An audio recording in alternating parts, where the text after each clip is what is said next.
Mahabharat competitive academy YouTube ఛానల్కి స్వాగతం. మా కాంపిటేటివ్ అకాడమీ ఛానల్ సబ్స్క్రైబ్ చేసిన విద్యార్థులకు అందరికీ నమస్కారాలు. ఈ మహాభారత్ కాంపిటేటివ్ అకాడమీలో భాగంగా మా చిరు ప్రయత్నంగా డిఎస్సి ప్రిపేర్ అవుతున్న అభ్యర్థుల్లో ఉన్న గందరగోళాన్ని మాకు సాధ్యమైనంత మాకు వీలైనంతగా వాళ్ళ యొక్క గందరగోళాన్ని తొలగించాలి అనే ప్రయత్నంతో చేస్తున్నటువంటి ఈ ఎస్జిటి మ్యాథ్స్ డిఎస్సిలో ఎస్జిటిలో మ్యాథ్స్లో ఉన్నటువంటి సిలబస్ ఎనాలిసిస్ గురించి చెప్పడం జరుగుతుంది. మీరు కూడా మా యూట్యూబ్ ఛానల్ సబ్స్క్రైబ్ చేసి మాకు సపోర్ట్గా నిలబడినట్టయితే మొత్తం ఎస్జిటి మ్యాథ్స్ అంతా కూడా మా యూట్యూబ్ ఛానల్ ద్వారా మీకు అందించాలని ఆలోచనతో మేము ఉన్నాము. సో మనకి ఈ రీసెంట్గా ఇచ్చేటటువంటి ఏపీ టెట్ సిలబస్ చూసినట్టయితే ఎస్జిటి వాళ్ళు 3వ తరగతి 4వ తరగతి 5వ తరగతి 6వ తరగతి 7వ తరగతి 8వ తరగతి వరకు గణితాన్ని చదవాలి. అయితే 3, 4, 5 తరగతుల్లోనే ప్రధానంగా ఈ మనకి టెట్ సిలబస్లో మీకు ఆన్లైన్లో పెట్టేటటువంటి టెట్ సిలబస్లో ఉండేటటువంటి ఫస్ట్ పార్ట్ నెంబర్స్ అని ఉంటుందన్న అది అందరూ చూశారు. ఈ నెంబర్స్ అనేసరికి ఏ చాప్టర్లు చదవాలనేది చాలా మందికి గందరగోళం ఉంటుంది. మీ దగ్గర ప్రస్తుతానికి పాఠశాలలో అమలు చేస్తున్నటువంటి పాఠ్య పుస్తకాలు పరిశీలించినట్టయితే ఈ నెంబర్స్ అనేటటువంటి మన టెట్ సిలబస్లు ఇచ్చే ఈ నెంబర్స్కి సంబంధించినటువంటి టాపిక్స్ ఒకసారిగా ఈ బ్లాక్ బోర్డ్ మీద రాసి ఈ వైట్ బోర్డ్ మీద రాసాం చూడండి అన్న. 6th క్లాస్ టెక్స్ట్ బుక్లోని ఈ నెంబర్స్ అనేటటువంటి మెయిన్ యూనిట్కి సంబంధించినటువంటి లెసను మన సంఖ్యలను తెలుసుకుందాం. 6th class text book sem 1లోని ఫస్ట్ యూనిట్ అన్న. సెకండ్ యూనిట్ పూర్ణాంకాలు, 3వ యూనిట్ సంఖ్యలతో ఆడుకుందాము, 6వ యూనిట్ పూర్ణ సంఖ్యలు, 7వ యూనిట్ భిన్నాలు, 8వ యూనిట్ దశాంశాలు. నేను ఇది స్క్రీన్ షాట్ తీసుకోండి, మీకు ఖచ్చితంగా ఉపయోగపడుతుంది అనమాట. సో 6th క్లాస్లోని ఈ నెంబర్స్ అనేటటువంటి మెయిన్ యూనిట్కి సంబంధించినటువంటి టాపిక్స్ అన్నీ కూడా దీనికి రిలేటెడ్గా 7th క్లాస్లోని సెమ్ 1 టెక్స్ట్ బుక్లో పేజీ నెంబర్ 2 నుంచి 39 వరకు ఉండేటటువంటి పూర్ణ సంఖ్యలు చూడండి అన్న. పూర్ణ సంఖ్యలు 6th క్లాస్లో ఉంది, 7th క్లాస్లో ఉంది. కంటిన్యూస్గా మనం నేర్చుకోవాలి. భిన్నాలు మరియు దశాంశాలు కూడా ఈ నెంబర్స్ అనేటటువంటి మెయిన్ యూనిట్కి రిలేటెడ్గా ఉండేటటువంటి సబ్ టాపిక్. ఇది మన 7th క్లాస్ టెక్స్ట్ బుక్లోని 40వ పేజీ నుంచి 87వ పేజీ వరకు ఉంది. అది సెమ్ 1 టెక్స్ట్ బుక్లో. అలానే అకరణీయ సంఖ్యలు పేజీ నెంబర్ 2 నుంచి 41 వరకు సెమ్ 2 టెక్స్ట్ బుక్లో ఉంది. అకరణీయ సంఖ్యలు కూడా దీని నుంచి భాగంగా వచ్చింది. అలానే ఘాతాలు మరియు ఘాతాంకాలు ఇది కూడా సెమ్ 2 టెక్స్ట్ బుక్లో ఉండేటటువంటి ఒక యూనిట్ అనమాట. ఓకేనా. ఇది 7th క్లాస్లోని మెయిన్ యూనిట్ నెంబర్స్కి సంబంధించినటువంటి కాన్సెప్ట్ అంతా కూడా. అలానే 8th క్లాస్లో చూసినట్లయితే చూడండి, అకరణీయ సంఖ్యలు 7th క్లాస్ సెమ్ 2 టెక్స్ట్ బుక్లో ఉంది. అకరణీయ సంఖ్యలు పేజీ నెంబర్ 2 నుంచి 41 సెమ్ 1 టెక్స్ట్ బుక్లో ఉంటుంది. అలానే వర్గములు మరియు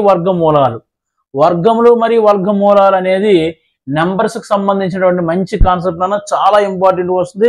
అట్లీస్ట్ 2-3 బిట్లు ఖచ్చితంగా వస్తాయి అన్నమాట. ఘనములు మరియు ఘనమూలాలు ఇది కూడా దానికి సంబంధించినటువంటి విషయమే. ఘాతాంకాలు మరియు ఘాతాలు అనేది చూడండి అన్న, మనకి 7th క్లాసు సెమ్ 2 టెక్స్ట్ బుక్లో ఉంది, 8th క్లాసు సెమ్ 2 టెక్స్ట్ బుక్లో ఉంది. దీంతో పాటు కారణాంక విభజన ఇది కూడా చాలా ఇంపార్టెంట్ ఏరియా. ఇక్కడ పేజీ నెంబర్ కూడా రాశానన్నా, మీరు కావాలంటే టెక్స్ట్ బుక్ తీసి అబ్జర్వ్ చేయండి. అలానే 16 సంఖ్యలతో ఆడుకుందాము. దీని నుంచి అట్లీస్ట్ 2 బిట్లు వస్తాయి. చాలా సరదాగా మనం నేర్చుకోవచ్చు. 227వ పేజీ నుంచి 247వ పేజీ వరకు ఉన్నటువంటి నెంబర్స్ అనే కాన్సెప్ట్కి మెయిన్ యూనిట్స్ అనమాట. నేను ఇక్కడ 9th క్లాసు 10th క్లాసు పరిచయం చేయట్లేదు. కారణం ఏంటంటే టెట్ అనేసరికి పేపర్ 1 అనేసరికి 8th క్లాస్ వరకు సరిపోతుంది. మీరు ఇప్పుడు 9th 10th చదవకండి, అది డిఎస్సికి వచ్చేసరికి దాని గురించి మనం ఆలోచిస్తాం. అయితే దీనిలో సంబంధించి మన సంఖ్యలను తెలుసుకుందాము అనే భాగంగా 6th క్లాసు పేజీ నెంబరు 2 నుంచి 43 అంత ఉంది చూడండి ఒకసారి. అక్కడ ఫస్ట్ 3 పేజీల వరకు మనకు తెలిసిందే, వీ నో ది నెంబర్స్, సంఖ్యలను తెలుసుకుందాం అంటాడు. తర్వాత ఏమో అక్కడ ట్రై తీసి ఉంటుంది. మీకు ఇంకో అడ్వైజ్ ఏంటంటే మనకి కొత్త టెక్స్ట్ బుక్లో ప్రతి దానిలో కూడా ప్రయత్నం చెయ్యండి అని ఉంటుంది, లేదా ఇంగ్లీష్లో ట్రై చేసి ఉంటుంది. అందులో ఉన్న ప్రతి ప్రశ్న కూడా మీరు సమాధానం తెలుసుకొని వెళ్ళండి, చాలా ఇంపార్టెంట్. సో మనకి 6th క్లాస్ టెక్స్ట్ బుక్లో ఇది సిలబస్ అనాలిసిస్ అన్న. ఇప్పుడు టెక్స్ట్ బుక్లోని మన సంఖ్యలు తెలుసుకుందాంలో ఉండేటటువంటి టెక్స్ట్ బుక్లు పేజీ నెంబర్లో ఏమున్నాయనే సమస్య నేను డిస్కస్ చేస్తాను.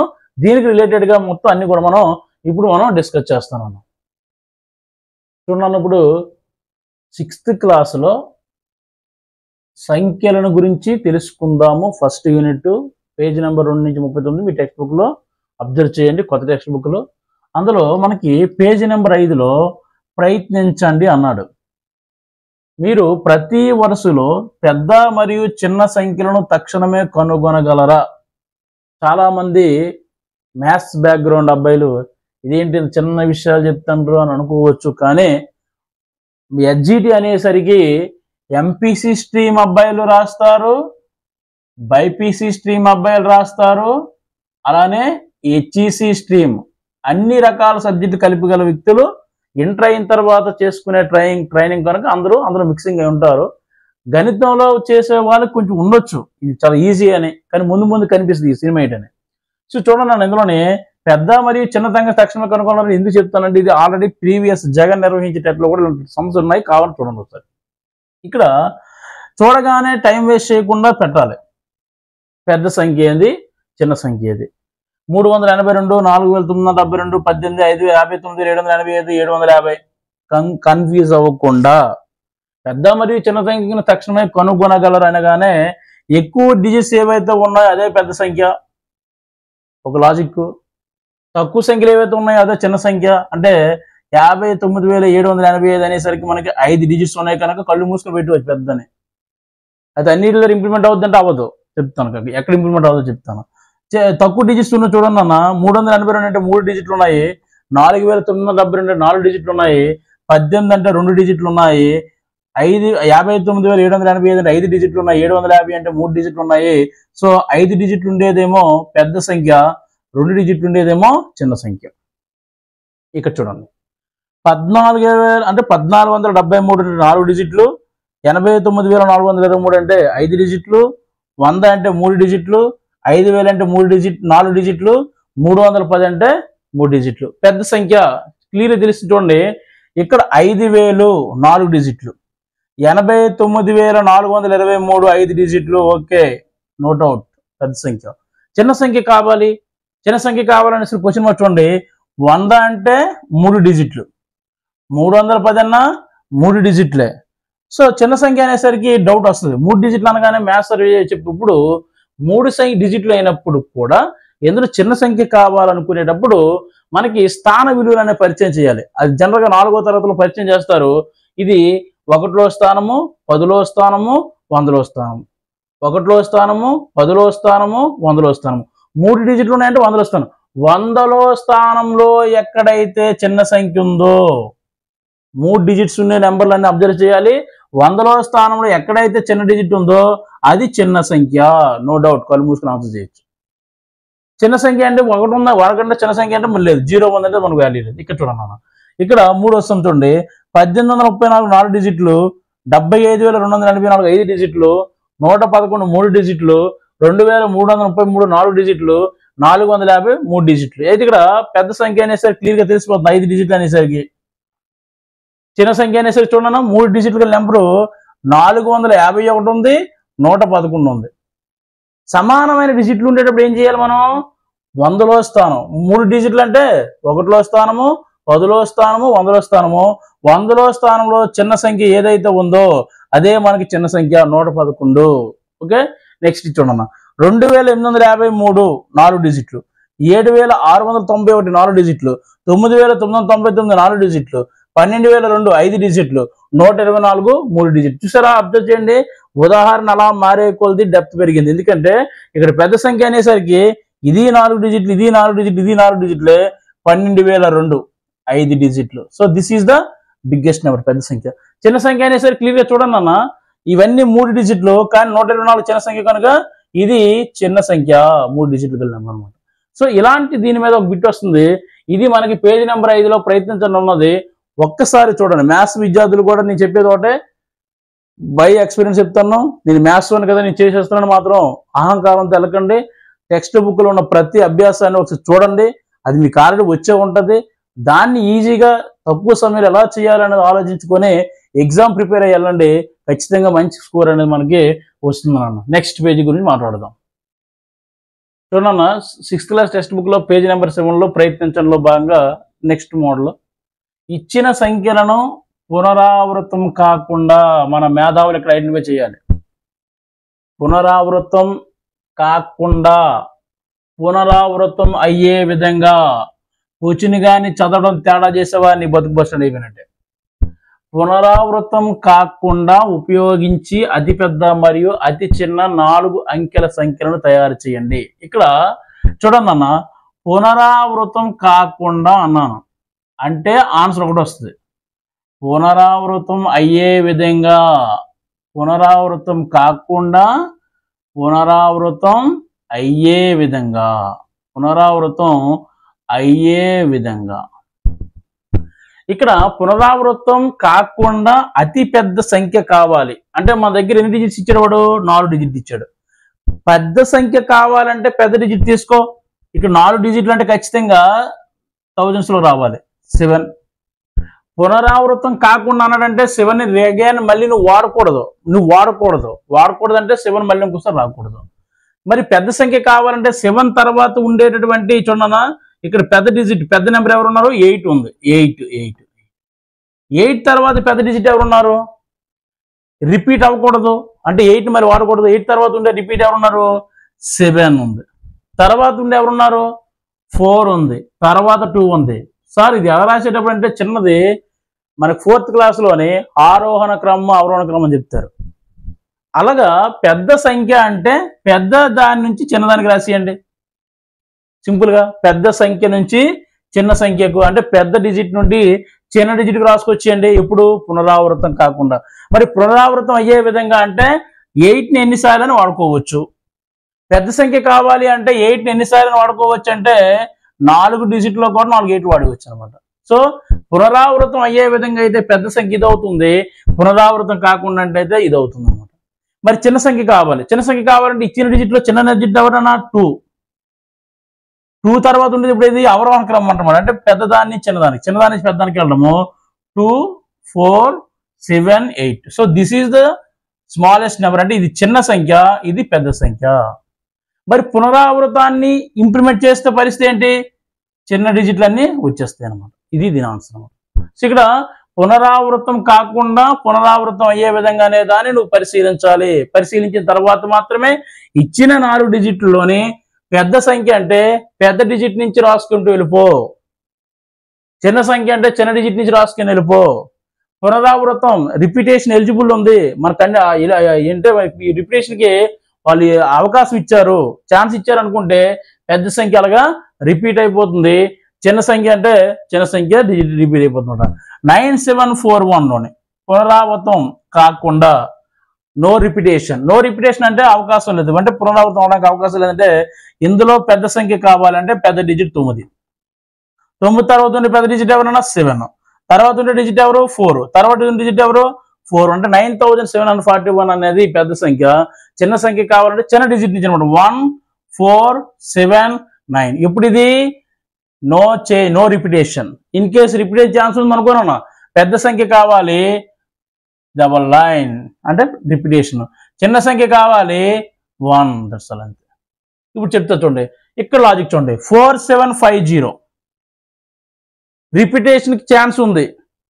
రిపిటేషన్ కాకూడదంటే పెద్ద సంఖ్య కావాలి 7, తర్వాత డిజిట్ 5, తర్వాత డిజిట్ 4, తర్వాత 0. ఇక్కడ చూడండి కష్టాలు వస్తాయి. చిన్న సంఖ్య రాసేటప్పుడు చిన్న డిజిట్ అంటే 0తో స్టార్ట్ అవ్వచ్చా? చిన్న సంఖ్య కావాలి, అది కూడా ఎవరు ఉపయోగించాలి? 4 అంకెలు ఉపయోగించి రాయాలి. 4 అంకెలు ఉపయోగించి రాసేటప్పుడు 0 5 4 7 అంటే ఇది 4 అంకెల సంఖ్య అవుతుందా? కాదు. 4 అంకెల సంఖ్య రావాలంటే ఖచ్చితంగా 100 ప్లేస్లో చూడండి స్థానాలు వీళ్ళు చెప్పినప్పుడు 1లో స్థానం, 10లో స్థానం, 100లో స్థానం, 1000లో స్థానం. 1000వ స్థానంలో 0 ఉందంటే అది వేల సంఖ్య ఉండదు. అంటే ఇప్పుడు ఏం చేయాలి? చిన్న సంఖ్య కావాలి అంటే 0, చిన్న సంఖ్య 0 4 5 7. సో ఆ చిన్న సంఖ్య కావాలంటే 0 తర్వాత ఉండే digit 4 0 5 7. This is the smallest number అన్నమాట. ఎప్పుడు నో రిపిటేషన్. అదే రిపిటేషన్ ఛాన్స్ ఉందనుకోనన్నా పెద్ద సంఖ్య 777. రిపిటేషన్ ఛాన్స్ లేదంటే 0 రాయకూడదు. చూసుకోండి, 0 అంటే వాల్యూ ఉండదు కనుక స్మాలెస్ట్ నెంబర్ ఏదైతే ఉందో 4 4 అనమాట అది. ఓకే, చూడండి ఈ సమ్ చాలా ఈజీగా ఉన్నట్టు అనిపిస్తుంది కానీ కొంచెం లాజికల్గా ఆలోచించి రాయండి. 1762 పెద్ద సంఖ్య కావాలి. 7 6 2 1. చిన్న సంఖ్య చిన్న నెంబర్ కావాలి. Small digit. ఇక్కడ ప్రాబ్లం లేదు, కన్ఫ్యూజన్. ఎందుకంటే 0 లేదు కదా. 1 2 6 7. 0 ఉందంటే ఖచ్చితంగా నువ్వు ఆలోచించాలి. రిపిటేషన్ ఛాన్స్ ఉంది 7 7 పెద్ద డిజిట్. రిపిటేషన్ ఛాన్స్ ఉంది స్మాలెస్ట్. ఇచ్చోడు 0 ఉంది, జాగ్రత్త అబ్జర్వ్ చేయాలి. పెద్ద సంఖ్య కావాలి. పెద్ద డిజిట్ ఎవరు 5. దాని తర్వాత ఎవరన్నా 4. తర్వాత ఎవరు 3. తర్వాత ఎవరు 0. This is the biggest number. అవుతుందా? ఎందుకనంటే 0కి వచ్చింది అనుకోండి బిగ్గెస్ట్ నెంబర్ అవుతుంది. ఎందుకంటే అప్పుడు 5403 అవుతుంది. This is the biggest number. Smallest number కావాలి. 0తో స్టార్ట్ అవ్వచ్చునా? స్టార్ట్ అవ్వకూడదు. అంటే ఎందుకంటే 4 డిజిట్ నెంబరే కావాలనుకున్నప్పుడు అంటే 3 తర్వాత small digit 3 0 4 5. This is the smallest number. Repetition changes, repetition eligibility ఉంది 5 5 5. రిపిటేషన్ ఛాన్స్ ఉంది. 0 కాకుండా తర్వాత డిజిట్ ఎవరన్నా 3 కదా. 3 3 3. చాలా ఇంపార్టెంట్ మోడల్ టెట్కి, అలానే డిఎస్సికి పేజ్ నెంబర్ 7లో ఉండేటటువంటి సమ్స్ అన్న. ఓకే రైట్, నెక్స్ట్ పేజ్ చూద్దాం. అంకె విలువ స్థాన విలువ గురించి ఖచ్చితంగా ఒక బిట్ వస్తుంది. రీసెంట్గా ఫిబ్రవరిలో జరిగే టెట్లో కూడా ఒక బిట్ వచ్చిందన్న. సో అది 6th క్లాస్ కాన్సెప్టే. సో ఈ స్థాన విలువ అంకె విలువ తెలియాలంటే ముందు మనకి స్థాన విలువ పట్టిక తెలియాలి. స్థాన విలువ పట్టిక తెలియాలి. పాత టెక్స్ట్ బుక్లో అయినట్టయితే ఇలాంటి టేబుల్ ఒకటి కనిపిస్తుంది. కొత్త టెక్స్ట్ బుక్లో కూడా కనిపిస్తుంది. అది 5th క్లాస్లో కూడా ఉందో ఒకసారి మీరు టెక్స్ట్ బుక్ చూసినట్టయితే అర్థమవుతుంది అన్నమాట. అయితే ఇక్కడ మనకి స్థాన విలువ పట్టికల గురించి తెలుసుకునేటప్పుడు హిందూ సంఖ్యామానము, అంతర్జాతీయ సంఖ్యామానం అని 2 రకాల మానాలు ఉంటాయన్నమాట. ఇది వస్తే నీకు 2-3 బిట్లు ఆన్సర్ చేసేవచ్చు. హిందూ సంఖ్యామానం ప్రకారం ఒక అంకెను చదివేటటువంటి స్థాన విలువలు, స్థాన విలువ అంకె విలువ కాదు. అంకె విలువ ఎప్పుడు కూడా 0 అంటే వస్తువులు లేవు. దాని మీనింగ్ యాక్చువల్లీ వస్తువులు లేవు, అక్కడ ఏమీ లేదు అనేటటువంటి ఒక వాక్యానికి గణితంలో ఇచ్చేటటువంటి చిహ్నము సింబల్ అనేది 0. ఇది మన భారతీయులు ఇచ్చినటువంటి ఘనత మన భారతీయులకి దక్కింది. అలానే ఒక వస్తువు ఉన్నది, ఒక టేబుల్ ఉన్నది, ఒక చైర్ ఉంది, లేదంటే ఒక బీరువా ఉంది, లేదా ఒక విద్యార్థి ఉన్నాడు అనేటప్పుడు ఒక చాక్లెట్ ఉంది. ఒక అనేటటువంటి పదానికి సింబాలిక్ గణిత చిహ్నం ఏంటంటే 1. ఇవి చిహ్నాలు మనం నేర్చుకుంటాం అంతే. చిన్నప్పటి నుంచి పుట్టగానే మన మనసులో మన మెదడు మీద ఏర్పడేటటువంటి చిహ్నాలు, గణిత చిహ్నాలు. 2 వస్తువులు అనే దానికి చెప్పేటటువంటి చిహ్నము 2. 3 వస్తువులు లేదా 3 విద్యార్థులు అనే దానికి చెప్పేటటువంటి చిహ్నము 3. అంటే 3 అనేటటువంటి పదాన్ని గణిత పరంగా రిప్రజెంట్ చేసేటటువంటి చిహ్నము. అలానే 4 వస్తువులు అనే దానికి చిహ్నము, 5 వస్తువులు అనే దానికి చిహ్నము, 6 వస్తువులు, 7 వస్తువులు, 8 వస్తువులు, 9 వస్తువులు. 10 వస్తువులు అనేసరికి ఇక్కడ ఉండేటటువంటి చిహ్నాలను ఉపయోగించి అబ్జర్వ్ చేయండి. దీని తర్వాత రాసేటటువంటి ఏ అంకెైనా ఇక్కడ ఉండేటటువంటి ఈ 10 చిహ్నాలను ఉపయోగించి మాత్రమే మనం రాస్తాము. ఇన్ కేస్ 967 వస్తువులు ఉన్నాయనుకున్నాం. 967 వస్తువులు ఉన్నాయంటే 9 యొక్క సింబలు, 6 యొక్క సింబలు, 7 యొక్క సింబలు, 967. అయితే 967 అనేటప్పుడు సింబల్స్ ఉపయోగించేటప్పుడు ఆ 9 కన్నా ఎక్కువ ఉన్నాయి అనేటప్పుడు మనకి రావాల్సినటువంటి కాన్సెప్ట్ స్థాన విలువ. సో ఈ స్థాన విలువ తెలియాలంటే మనకి స్థాన విలువల పట్టిక గురించి తెలియాలి.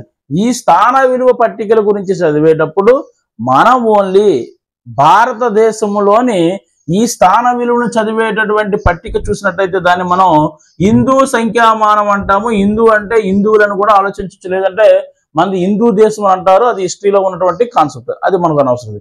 ఇక అంతర్జాతీయ సంఖ్యామానం అంటే ఓవరాల్ గా ఇంటర్నేషనల్ గా మన విద్యార్థులు, మనం భారతదేశంలో మాత్రమే చదవము, బయట దేశాల్లో అమెరికా ఆస్ట్రేలియా అనే బయట దేశాల్లో చదివేటప్పుడు అక్కడ ఉండేటటువంటి టెక్స్ట్ బుక్లు అంటే మనం చెప్పేటటువంటి విధానం జనరల్ గా సపోజ్ మన టెక్స్ట్ బుక్ లో ఎగ్జాంపుల్ ఉంది 50,801,592 ఉంది.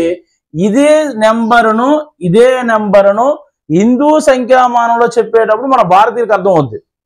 ఇది చూడండి ఎగ్జాంపుల్ రాస్తాను. స్థాన విలువ పట్టిక రాసేటప్పుడు ముందు మనం హిందూ సంఖ్యామానంలో ఉండేటటువంటి స్థాన విలువలు చూసినట్టయితే 1లో స్థానము, 10లో స్థానము, 100లో స్థానము, 1000 స్థానము, 10,000 స్థానము, లక్షల స్థానము, 10 లక్షల స్థానము, కోట్లు, 10 కోట్లు. మన హిందూ సంఖ్యామానం మన భారతదేశంలోని గణిత శాస్త్రంలోని ఏదైనా ఒక సంఖ్యను ఏదైనా ఒక రాశుల యొక్క విలువను మనం రిప్రజెంట్ చేయాలి, మనం చెప్పాలి అంటే వాళ్ళకి అర్థమయ్యేటట్టు చెప్పాలంటే ఈ హిందూ సంఖ్యామానంలో చెప్తే సరిపోతుంది అనమాట. ఒక వ్యక్తి దగ్గర 2,30,00,000 ఉన్నాయి అనుకుందాం. 2,30,00,000. ఆ 2,30,00,000 అనే దాన్ని జనరల్ గా అంకెల పదాల్లో రాయకుండా 2,30,436 రూపాయలు ఉందనుకుంది. తప్ప రైట్? ఇది తప్పే. ఎందుకని 2 కోట్లు అన్నాము. 2 కోట్లు అనేసరికి ఎక్కడ రావాలి? ఇది 1, 10, 100, 1000, 10,000, లక్ష, 10 లక్షలు, కోట్లు. కోట్ అనేసరికి ఎన్నో స్థానం వచ్చిందన్న? 1 2 3 4 5 1 2 3 4 5 6 7 8 అంటే 8వ డిజిట్ రావాలి. కానీ ఎన్నోనే మనకి ఓన్లీ 6 ఉన్నాయి అంటే మనం రాసింది తప్పు. 2,30,00,436 అంటే మనం కరెక్ట్ ఫిగర్ ఏ రాయాలి?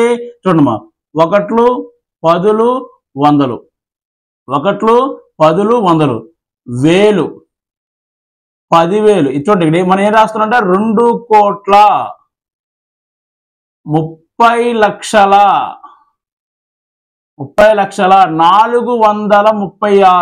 436 అని రాయాలి. సో 436 రాసావు. లక్షల తర్వాత ఏముంది? 400 తర్వాత 1000, 10,000. కానీ మన దగ్గర 10,000 ఉందా?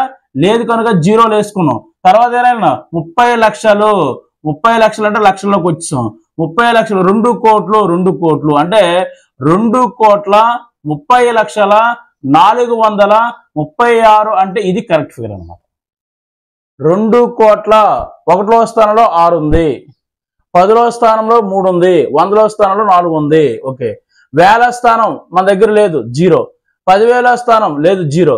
30 లక్షలు అంటే 1 లక్షలో 0, 30 లక్షల. 2 కోట్ల కోట్ల స్థానంలో 200. సో 2,30,00,436 అనేటటువంటి అక్షరాల్లో ఉన్నదాన్ని గణిత రూపంలో ప్రజెంట్ చేయాలంటే మనం వాడాల్సింది. సో ఇది 2,30,00,436 ఇలా రాయకూడదు, ఇలా రాయొచ్చు అనే విషయం నీకు తెలియాలి అంటే స్థాన విలువల పట్టిక తెలియాలి. స్థాన విలువ పట్టికను ఒక పేపర్ మీద రాసి మీరు ఎవరైనా ఆర్ట్స్ స్టూడెంట్స్ ఉన్నట్టయితే మీరు చదివే రూమ్ లో పెట్టుకుంటే ప్రతిరోజు తెల్లవారు లేవగానే దాన్ని ఈజీగా మననం చేసుకోవచ్చు. 1లో స్థానము, 10లో స్థానము, 100లో స్థానము, 1000 స్థానము, 10,000 స్థానము, లక్ష, 10 లక్షలు, కోట్లు, 10 కోట్లు. ఇంకా వెళ్ళటైతే 100 కోట్లు కూడా వెళ్ళొచ్చు. కానీ మనకి ఎంతవరకు మాత్రమే సరిపోతుంది. అయితే ఇది హిందూ సంఖ్యామానం. భారతదేశంలో ఏదైనా ఒక అక్షరాన్ని ఇలా పదాల రూపంలో ఉన్న దాన్ని గణిత రూపంలో చెప్పాలంటే ఇది సరిపోతుంది. కానీ మనం చదువుకునేటప్పుడు ఇంటర్నేషనల్ అంతర్జాతీయంగా వెళ్ళేటప్పుడు మనం చెప్పేటటువంటి ఈ పదాల్లో ఉన్నటువంటి అంకెలను వాళ్ళకి అర్థమయ్యే విధంగా చెప్పాలంటే మనం వాడాల్సింది అంతర్జాతీయ సంఖ్యామానం. అంతర్జాతీయ సంఖ్యామానంలో ప్రకారం మనం ఎలా చదవాలంటే 1లో స్థానము, 10లో స్థానము, 100లో స్థానము, 1000 స్థానము, 10,000 స్థానము, 100,000, మిలియన్, 10 మిలియన్, 100 మిలియన్లు, బిలియన్, 10 మిలియన్లు, 100 బిలియన్లు, అలాగా ట్రిలియన్ ఎలా వస్తుంది అనమాట. అయితే మనకి ఇలా ఈ ఏరియాలో బిట్ రావచ్చు స్థాన విలువ పట్టిక మీద. లేదు అంటే హిందూ సంఖ్యామానానికి అంతర్జాతీయ సంఖ్యామానానికి రిలేషన్ అడుగుతారు అనమాట. రిలేషన్ ఎలా అడుగుతుందంటే చూడండి అన్న, లక్ష దగ్గర ఉండేటటువంటి ఏంటిది 100,000 అంటే 1 లక్ష దేనికి సమానము? 100,000కు సమానము. 100,000కు సమానము. చూడండి ఇవన్నీ 0 వేసండి. ఒకటిలో స్థానం 0, 10లో స్థానం 0, 100లో స్థానం 0, 1000లో స్థానం 0, 10,000లో స్థానం 0, 100,000 అంటే 1,00,000 కన్నా ఎన్ని సున్నాలు ఉన్నాయన్న? 1,00,000కి 5 సున్నాలు ఉంటాయి. అడుగుతాడు 1,00,000కి ఎన్ని సున్నాలు ఉంటాయి? 5 సున్నాలు ఉంటాయి. లక్ష, 1,00,000 అనేది హిందూ అరబిక్ సంఖ్యామానము. హిందూ సంఖ్యామానం లేదు, హిందూ అరబిక్ సంఖ్యామానం 1,00,000. అంతర్జాతీయ సంఖ్యామానం ప్రకారం 1,00,000 అనేది ఇలా ఈక్వల్ అవుతుంది. 1,00,000, 1,00,000, 1,00,000లో 5 సున్నాలు ఉంటాయి. 1,00,000 అనేది 100,000కి సమానం అవుతుంది. 1,00,000 అనేది 100,000కు సమానం అవుతుంది. ఇది మీరు చదివేటప్పుడు మ్యాథ్స్ విద్యార్థులైనా సోషల్ విద్యార్థులైనా ఒక నోట్స్ అనేది రాసుకొని క్లియర్ గా చదువుకుంటే బిట్ వచ్చేటప్పుడు ఎన్న ఆన్సర్ చేయడం అవుతుంది. లేదా మనకు ఉన్నటువంటి సబ్జెక్ట్ ని అక్కడ అనాలిసిస్ చేసి రాయడం అనేది కరెక్ట్ పద్ధతి కాదని నా అభిప్రాయం. ఇక 10 లక్షలు, 10 లక్షలు అనేది దేనికి ఈక్వల్ అవుతుందన్నా? 10 లక్షలు అనేది హిందూ సంఖ్యామానము. 10 లక్షలు అనేది 1 మిలియన్కి ఈక్వల్ అవుతుంది. 1 మిలియన్కి ఈక్వల్ అవుతుంది. 10 లక్షలు అనేది 1 మిలియన్కి ఈక్వల్ అవుతుంది. అలానే 1 కోటి, 1 కోటి అనేది దేనికి ఈక్వల్ అవుతుంది? 1 కోటి అనేది 10 మిలియన్కి ఈక్వల్ అవుతుంది. దీని ప్రకారం 10 లక్షల్లో అంటే ఎన్ని సున్నాలు ఉంటాయన్న? ఇక్కడ 5 సున్నాలు ఉన్నాయంటే ఇక్కడ 6 సున్నాలు వస్తాయి. 1 కోటికి అనేసరికి 7 సున్నాలు ఉంటాయి. ఇలా హిందూ సంఖ్యామానానికి అంతర్జాతీయ సంఖ్యామానానికి రిలేషన్ అడుగుతాడు. అయితే మన కొత్త టెక్స్ట్ బుక్ లో ఒక ఎగ్జాంపుల్ ఇచ్చాడు.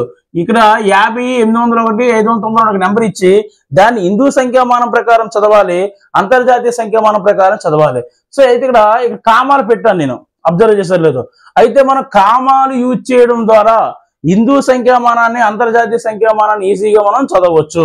హిందూ సంఖ్యామానం ప్రకారం చూడండి, ఎదురుగా అదే నెంబర్ చెప్తాను. 50, 801, 592 ఉంది. హిందూ సంఖ్యామానం ప్రకారం చదవాలి అంటే కామాలు పెట్టే విధానం చూడండి అన్న. హిందూ సంఖ్యామానం ప్రకారం ఫస్ట్ మనం చదివేటప్పుడు కుడి నుంచి ఎడమకు 3 స్థానాలు వదిలేశాను.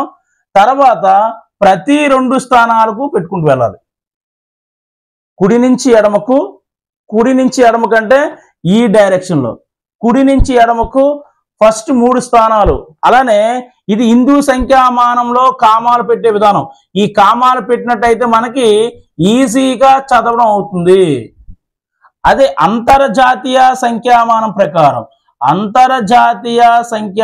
ప్రకారం ఇదే చూడన్నా, 592, 801, 50 కామాలు పెట్టేటప్పుడు ప్రతి 3 సంఖ్యలకు 592 తర్వాత 801 పెట్టాను. ఇక్కడ 2 డిజిట్స్ అనమాట. సో ఇక్కడ హిందూ సంఖ్యామానం ప్రకారం కామాలు పెట్టేటప్పుడు ప్రతి 2 డిజిట్లు చూడండి. ఎన్ని డిజిట్స్ వాడుతున్నాం? ఇక్కడ 10 డిజిట్లు వాడుతున్నాం కనుక 10 అంటే 2 డిజిట్స్ తీసుకుంటాం. 2 డిజిట్లు ఒక సమూహంగా తీసుకొని మనం పెడతాము. అంతర్జాతీయ సంఖ్యామానం చూసినట్టయితే ప్రతి 3 డిజిట్లు మనం గ్రూప్ గా తీసుకుంటాం అన్నమాట. సో చదివేటప్పుడు చూడండి, ఇది హిందూ సంఖ్యామానంలో చదవాలి. ఎందుకంటే ప్రతి 2 డిజిట్ సమూహం తీసుకున్నాం, ప్రతి 2 సంఖ్యల సమూహంగా తీసుకున్నాం. కానీ ఫస్ట్ 3 కామనే, హిందూ సంఖ్యామానమైన కామనే, అంతర్జాతీయ సంఖ్యామానం కామనే. కానీ తర్వాత పెట్టేటప్పుడు మాత్రం ప్రతి 2 డిజిట్లు సమూహంగా తీసుకొని కుడి నుంచి ఎడమకు వచ్చేటటువంటి విధానం హిందూ సంఖ్యామానము. అంతర్జాతీయ సంఖ్యామానంలో ఫస్ట్ 3 డిజిట్లు కామనే, తర్వాత ఎవ్రీ 3 డిజిట్స్ అంటే ప్రతి 3 సంఖ్యల సమూహాన్ని తీసుకొని కుడి నుంచి ఎడమకు పెట్టుకుంటూ రావాలి. అయితే చూడండి, చదివేటప్పుడు 1, 10, 100, 1000, 10,000, లక్ష, 10 లక్షలు, కోటి అంటే 5,08,52,000. చూడండి, 5,08,01,592. చూడండి, 5,08,01,592. 5 కోట్లు 8,01,592. అది హిందూ సంఖ్యామానం ప్రకారం చదివేటప్పుడు. అంతర్జాతీయ సంఖ్యామానం ప్రకారం చూడమ్మా, 1, 10, 100, 1000, 10,000, 100,000, మిలియన్ 10 మిలియన్ అంటే 50,801,592. చూడండి, 5 అనేది మిలియన్ లో ఉంది కదా, ఇదంతా 50 మిలియన్ల. 8 అనేది లక్ష. ఇక్కడ చూడండి వేలలో ఉంది అంటే 801,000. ఇది హిందూ అరబిక్, ఇది అంతర్జాతీయ సంఖ్యామానం. 801,592. సో ఒకే నెంబర్ ని, ఇదంతా ఒకటే నెంబరు, ఈ ఒకే నెంబర్ ని హిందూ సంఖ్యామానంలో చదివేటప్పుడు ఒకలా చదువుతాము, అంతర్జాతీయ సంఖ్యామానంలో చదివేటప్పుడు ఒకలా చదువుతామట. సో ఇది హిందూ సంఖ్యామానంలో చదివేటప్పుడు మీకు ఏమైనా ఇదే దీని మీద బిట్ వచ్చింది అనుకోండి అన్న, కన్ఫ్యూజ్ అవుతారు అనుకోండి, అక్కడ ఒక రఫ్ నోట్ జస్ట్ రాసుకోండి. ఇది 1, 10, 100, 1000, 10,000, లక్షలు ఇక్కడ అలవాటు చేసుకోండి. 1, 10, 100, 1000, 10,000, లక్ష, 10 లక్షలు, కోట్లు హిందూ సంఖ్యామానం. 1, 10, 100, 1000, 10,000, 100,000, మిలియన్లు, 10 మిలియన్లు, అలాగా తరువుగా వచ్చేయాలన్నమాట. అది మీరు కంఠస్థ పెడతారో ఏదనేది మీ ఇష్టం. అది కంఠస్థ పెట్టాల్సిన అవసరం ఉంది, ఎందుకంటే కంఠస్థ పెట్టకపోతే మనం రాయలేము. ఓకేనా? కంఠస్థ పెట్టాల్సిన అవసరం జస్ట్ ఈ యొక్క టేబుల్ కంపేర్ చేసుకుంటే మీకు ఈజీగా లక్షలు, 10 లక్షలు, కోటి, 10 కోట్లు, మిలియన్, 10 చూడండి, 1000, 10,000, 100,000. ఎందుకంటే 3 సంఖ్యలు, ఇక్కడ 3 డిజిట్ సమూహం తీసుకోమని కనుక 100,000, మిలియన్లు, 10 మిలియన్లు, 100 మిలియన్లు. అది ఒకటే లాజిక్ అనమాట. ప్రతి 3 సంఖ్యల సమూహానికి కామాగా తీసుకోవాలి. ఇక్కడ ప్రతి 2 సంఖ్యల సమూహానికి కామాగా తీసుకోవాలి. ఆ విషయాన్ని మనం ఐడెంటిఫై చేస్తే సరిపోతుంది. మిగతాదంతా చాలా ఈజీగా ఉంటుంది. సో ఇలాగా ఒక సంఖ్యనిచ్చి హిందూ సంఖ్యామానం, అంతర్జాతీయ సంఖ్యామానంలో చదవడం అనేది ఉంటుందన్న. దీని మీద బేస్ చేసుకొని అంకె విలువ, స్థాన విలువ. అంకె విలువ అంటే ఇవి మాత్రం ఉంటాయి. ఏ వస్తువులు లేవు, 0. ఒక వస్తువు 1, 2 వస్తువులు, 3 వస్తువులు, 4 వస్తువులు, 5 వస్తువులు, 6 వస్తువులు, 7 వస్తువులు, 8 వస్తువులు, 9 వస్తువులు. స్థాన విలువ అనేది దేని మీద డిపెండ్ ఉంది? ఈ స్థాన విలువ పట్టిక మీద ఆధారపడి ఉంటుంది. సో చాలా ఇంపార్టెంట్ కాన్సెప్ట్. దీని మీద అంకె విలువకు, స్థాన విలువకు మధ్య భేదాన్ని కనుక్కోమని లాస్ట్ ప్రీవియస్ స్టేట్ లో వచ్చింది. ఇప్పుడు కూడా ఖచ్చితంగా వచ్చేటటువంటి అవకాశం ఉంది. సో అంకె విలువ, స్థాన విలువ భేదం తెలియాలంటే నీకు తెలియవలసిన హిందూ సంఖ్యామానం తెలియాలి, అంతర్జాతీయ సంఖ్యామానం చదివాలి. అంతర్జాతీయ సంఖ్యామానంలో ఎవ్రీ 3 డిజిట్స్ గ్రూప్ గా మనం కామా పెట్టుకోవాలి. హిందూ సంఖ్యామానంలోని ఎవ్రీ 2 డిజిట్స్ మనం కామా పెట్టుకుంటూ రావాలనే విషయాన్ని ఐడెంటిఫై చేయాలి. ఈ పట్టికను సోషల్ విద్యార్థులు అయినట్టయితే అలా మీ రూమ్ లో ఒక పేపర్ మీద రాసుకొని గుర్తుపెట్టుకున్నట్టయితే చాలా ఈజీగా ఆన్సర్ చేయగలుగుతారు అనేది మా అభిప్రాయము. ఇప్పుడు దీని మీద అంకె విలువ, స్థాన విలువకు మధ్య ఉన్నటువంటి భేదాన్ని కనుక్కోవడంలో మనకి ఖచ్చితంగా రెగ్యులర్ గా క్వశ్చన్ వస్తుంది అనమాట. సో అంకె విలువ అంటే ఇవే, ఇంకంటే ఏముండదు. స్థాన విలువ అంటే ఏంటి? ఆ ఉన్నటువంటి డిజిట్ ఉన్నటువంటి స్థానం బట్టి. ఎగ్జాంపుల్ చూడండి అన్న, 50,536 అన్నాను. ఇక్కడ ఎన్ని డిజిట్స్ వాడాము? 5 అనే డిజిట్స్ 2 సార్లు వాడాము. 5 అనే డిజిట్స్ 2 వాడేటప్పుడు 5 యొక్క స్థాన విలువ, అంకె విలువ మధ్య భేదాన్ని అడుగుతాడు. 5 యొక్క 50,536 అనేటప్పుడు 5ను 2 సార్లు వాడాము. ఇక్కడ 5 అనే డిజిట్ 2 సార్లు వాడాము. ఇక్కడ చూడండి అన్న, ఇంకా ఫస్ట్ చిన్న కొంచెం చెప్దాం. 536లో 5 యొక్క స్థాన విలువ, అంకె విలువ మధ్య భేదము ఎంత? ఇలాంటి లెక్క వస్తుంది అన్నమాట. అంకె విలువ మధ్య భేదము ఎంత? అది 536లో 5 యొక్క స్థాన విలువ, అంకె విలువ మధ్య భేదం ఎంత? అంకె విలువ 5 వస్తువులే, అది ఎవరు మార్చలేరు. మరి 5 యొక్క స్థాన విలువ అంటే 5 అనేది ఎక్కడ ఉందన్న? 5 యొక్క స్థాన విలువ 1, 10, 100. అంటే 5 అనేది 100 ప్లేస్ లో ఉంది, 100వ స్థానంలో ఉంది. అంటే ఇక్కడ మీకు చూడండి, మనం 536ని ఎక్స్పెన్షన్ చేయాలి, విస్తరణ రూపం అంటాడు అన్నమాట. విస్తరణ రూపం అంటే 5 అనేది 100వ స్థానంలో ఉంది కనుక 5 × 100 దాని వాల్యూ. 36 3 అనేది 10వ స్థానంలో ఉంది కనుక 3 × 10 ప్లస్ 6 అనేది 1వ స్థానంలో ఉంది కనుక అలా రా. దీని విస్తరణ రూపం అంటారు. అంటే 500 100వ స్థానంలో 5 × 100, 3 అనేది 10వ స్థానంలో ఉంది 3 × 10, 1 అనేది 1వ స్థానం, 6 అనేది 1వ స్థానంలో 6 × 1. ఇప్పుడు 5 యొక్క స్థాన విలువ, అంకె విలువ అంటే 5 యొక్క స్థాన విలువ 500. మరి 5 యొక్క అంకె విలువ ఎప్పుడు నన్ను మారుతుందా? మారదు. 5 యొక్క అంకె విలువ 5. ఆ రెండింటి మధ్య భేదం అడిగాడు కనుక 500 - 5 అంటే 495 అనేది నీకు ఇచ్చేటటువంటి ఆప్షన్ లో కనిపిస్తుంది. ఇలాగా అంకె విలువ, స్థాన విలువల మధ్య భేదాన్ని అడగడం అనేది రెగ్యులర్ గా వచ్చే క్వశ్చన్. సో ఈ స్థాన విలువ తెలియాలంటే నీకు మన స్థాన విలువ పట్టిక ప్రీవియస్ గా చెప్పిన పట్టిక తెలియాలి. ఆ పట్టికతో పాటు దాని యొక్క విస్తరణ రూపం అనేది 5 యొక్క స్థానం విలువ ఎంత ఉందని చూసుకొని దాని నుంచి దాని అంకె విలువ మన సపరేట్ తీసివేసినట్టయితే మనకు కావాల్సినటువంటి ఆన్సర్ వస్తుందన్న. రైట్, ఇది అంకె విలువ, స్థాన విలువ గురించి ఉండేటటువంటి వ్యవహారం. సో మీ టెక్స్ట్ బుక్లో మన టెక్స్ట్ బుక్లో ఎగ్జాంపుల్స్ ఉన్నాయి, అవి చేయండి. చేసిన తర్వాత ఏమైనా డౌట్స్ ఉన్నట్టయితే మాకు కామెంట్స్ రూపంలో పెట్టండి. దానికి సొల్యూషన్ ఖచ్చితంగా మీకు అవకాశం ఉన్నంత స్పీడ్గా మీకు రెస్పాండ్ అవుతాం.